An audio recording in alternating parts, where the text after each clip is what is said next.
Then, i-record natin as sales ng ating sale. Tama? Tama. Ngayon, anong nangyayari? Kaya pumapasok ang notes, sa halip na ibenta natin through cash, ang ibinabayad, note, promissory note. So, babasok doon, notes receivable. Paano ang accounting? Madali lang ang accounting kapag interest-bearing siya or short-term. Simple adjusting entry lang. Pero pagdating natin ng long-term, non-interest-bearing notes, ang naiba dito, itong unearned interest income. Paano natin i-record ang unearned interest income? Una, dapat alam mo yung cash selling price.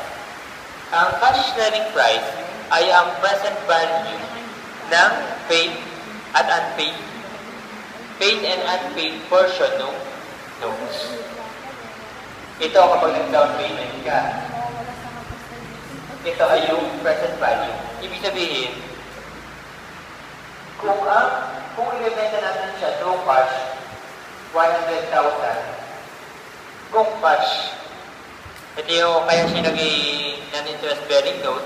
Kung cash, bebenta natin yung asset na yan, sabihin natin ay ban. 100,000 kung cash. Pero kung ipauutang natin, 120.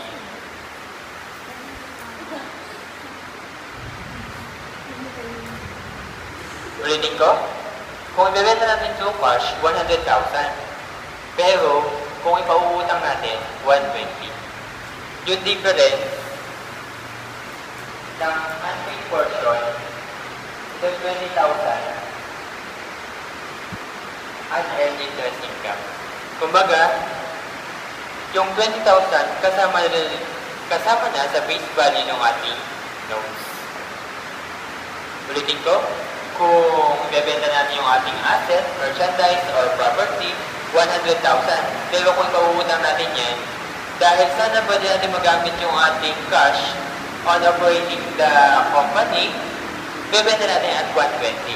Yung difference ng cash selling price, now, ngayon,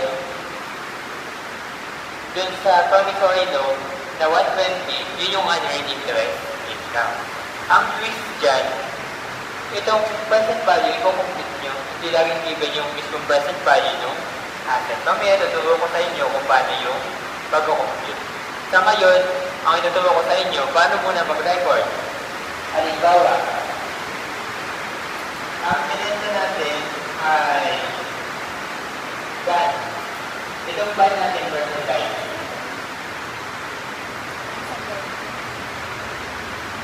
Ang cost na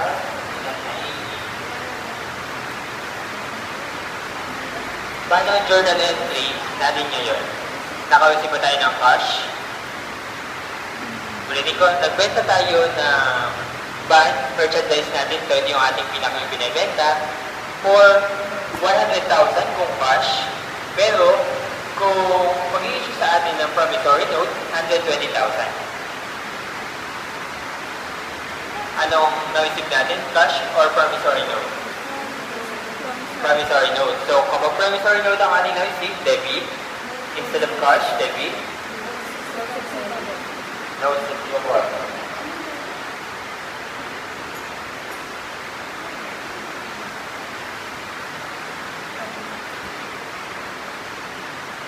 Ngayon,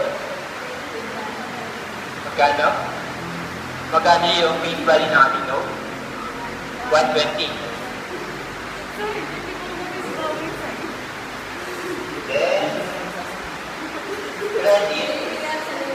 credit sales. Ano nga ba? Pag merchandise ang ating entry?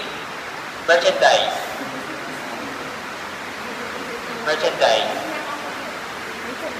Credit sales.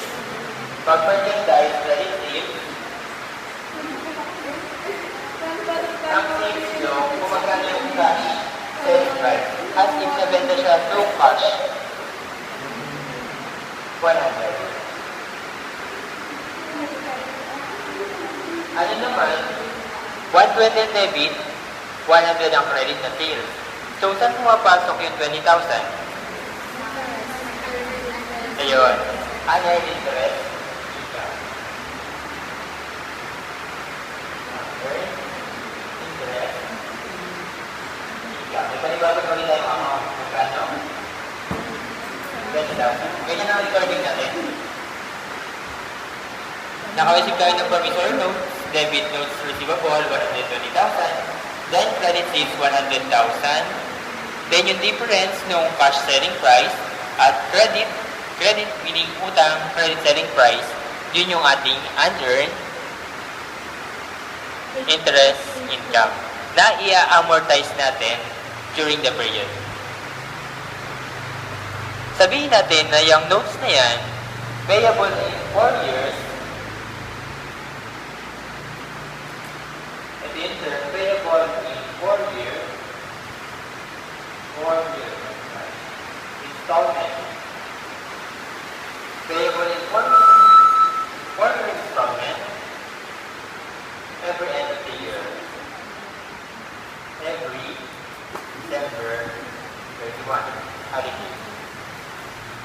Ngayon, sabihin natin, yung 120,000, payable siya in 4 equal installment every December 31. So, 120 divided 4, 30,000. So, 30,000 ang babayad kada taon. So, i-amortize natin yung 20,000. Pero bago tayo pumunta doon sa amortization, ano munang type of account? Itong unearned interest income.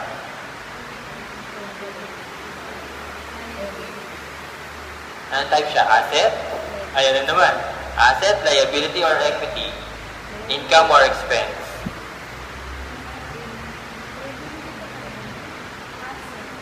Asset? Okay, medyo malapit na. Contra asset yan. Kasi it is presented as deduction to notes receivable. Ang presentation mo, notes receivable, less unearned interest income, yun yung iyong net notes receivable. So, contra asset lang. Kasi asset yung kinakontra. Kaso ang tanong, paano ang amortization?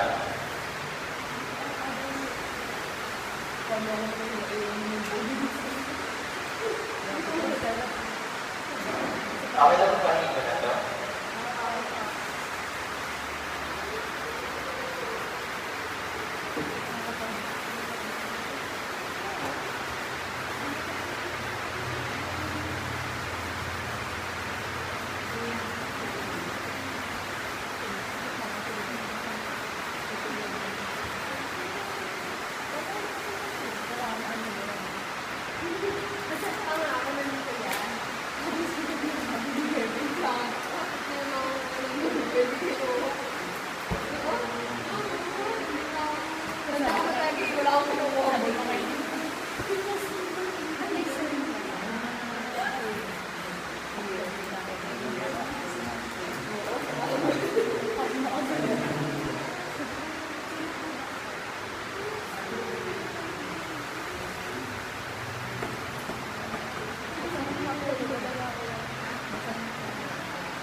Gagawin natin. Napansin nyo dito sa problem, meron ba nakalagay dyan na prevailing interest rate? Wala. Kapag walang prevailing interest rate, sabihin ito yung market rate. In normal practice sa credit, ang gagawin natin, outstanding balance method. Ito yung para sa amortization.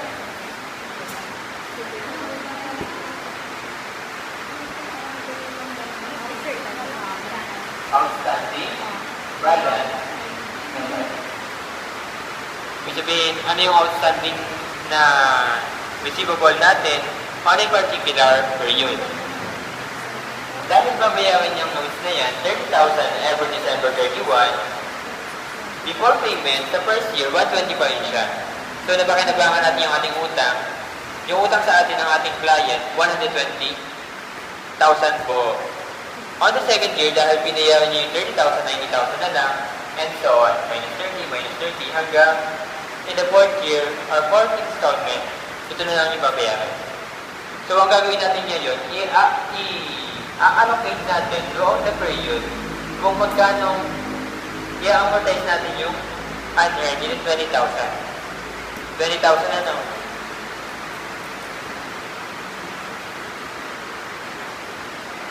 Unearned interest income. Unearned interest income. Diba, meron tayong unearned income ano? Kasama siya sa deferrals. Sa deferrals, ang kapartner ng ating unearned interest income, unearned, pa-earned naman siya.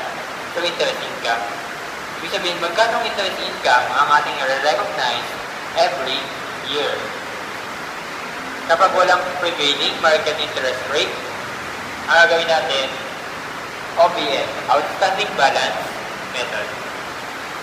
Ito, kaya ginawa natin ito, gagawa tayo ng fraction. So, 120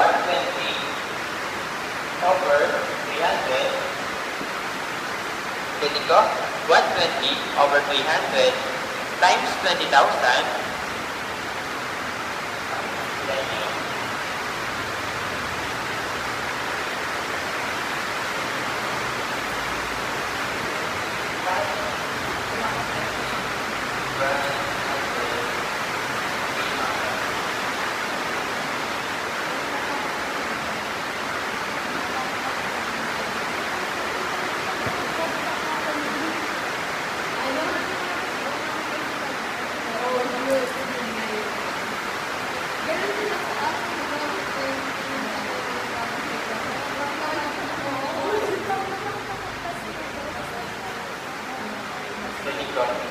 Ibig sabihin, yung 20,000 unearned ba siya? Ibig sabihin, ma-earn siya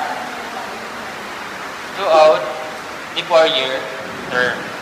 So, kapag walang prevailing market interest rate, ang mangyayari, gagawa tayo ng fraction based on the outstanding balance before payment throughout the term of the notes receivable. So, dahil installment ng payment, 30,000 every year, outstanding before payment, 120 on the first year, mabawasan ng 30, 90, 60, 30. Then, itotal mo. Para makagawa tayo ng fraction. So, first year, ang fraction natin, 120 over 300 times 20,000. 8,000. Kaya may adjusting entry tayo dyan. Debit and earn, interest income, interest income.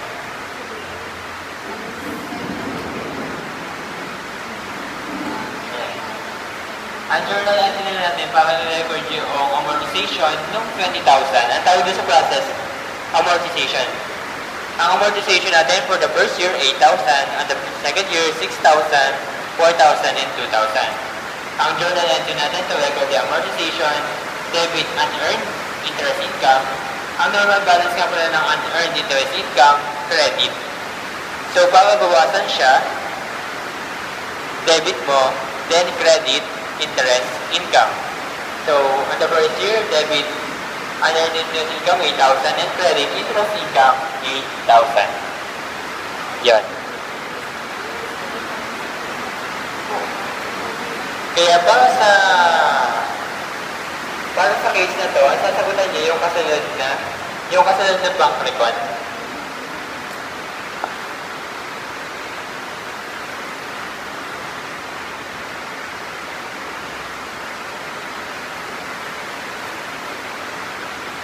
Sasagutan niyo yung kasunod ng bank record.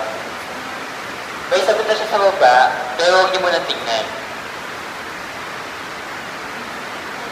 Takpan niyo.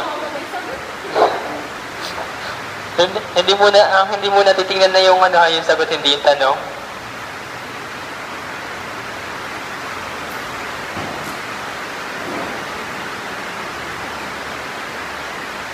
Tapos inood nyo sa illustration na yan, the prevailing market interest rate.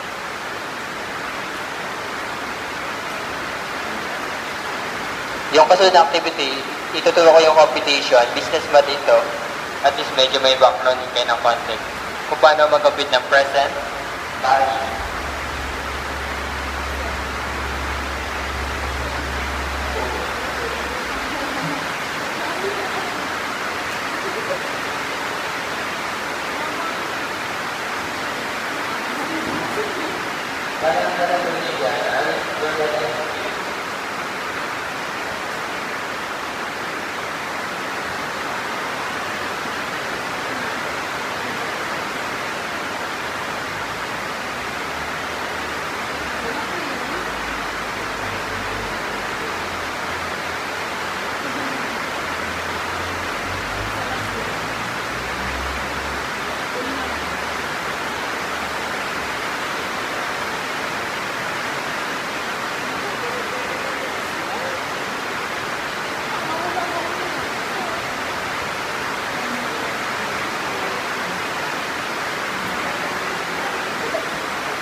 ang kanita.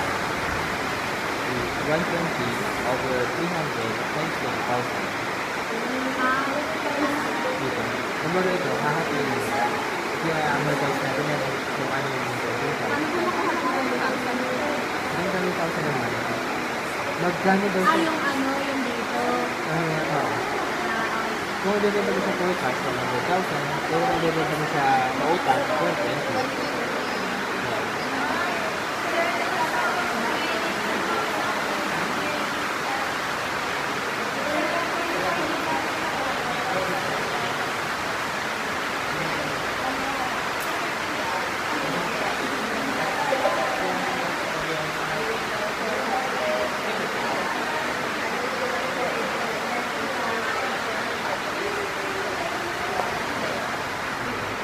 Ano yan? Inventory or other property? Inventory ba? Inventory ba yung inventory? Bakit? Ano yung sabi? Pag naglaro tayo ng building, just use mo yun. Ang tanong dyan, kung siya ba ay inventory or other property, other than inventory. Paano mo siya nagsabi ang inventory dyan?